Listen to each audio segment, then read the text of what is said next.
د پاکستان په کراچۍ کې ځوانان د موسیقۍ د میلې ته خوشاله دي. دوی وایي دا قسم پروګرامونه د خپل زړه د هغو خبرو کولو لپاره یوه ښه لاره ده چې نیغ په نیغه یې نشي کولی او حساسیتونه راپاروي. البته په هغه ټولنه کې چې سختدریزي پکې زیاته ده، ډېری کورنۍ نه غواړي چې بچي یې د هنر برخې ته مخه کړي. خو ځوانان وایي ډېری خلک د موسیقۍ له اورېدو او د فلمونو او ډرامو له کتلو خوند اخلي، نو بیا باید د خپلو هغو بچو مخه ونه نیسي چې هنري وړتیاوې لري. مهمه وجه چې ډېری خلک موسیقۍ ته نه راځي مذهبي ده.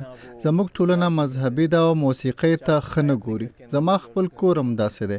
پلار مې ویل چې موسیقي څه کوي، بل کار وکړه. وروسته یې ولیدل چې په ما کې وړتیا شته، نو بیا یې اجازه راکړه.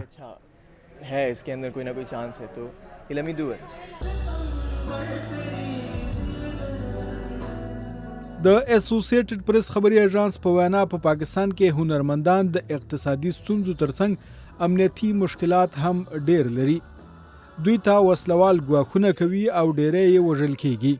په ځانګړي ډول په خیبر پښتونخوا کې د هنرمندانو ژوند تریخ دی.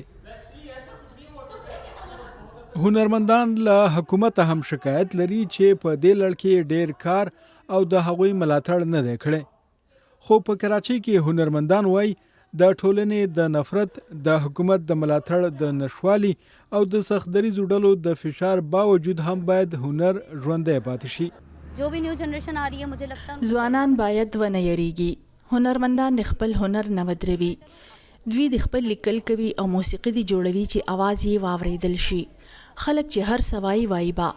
هنرمندان اوس په سوشل میډیا یا انټرنیټ خپل هنر ښودلی شي. زما په نظر ځوانان دی نه یریږي.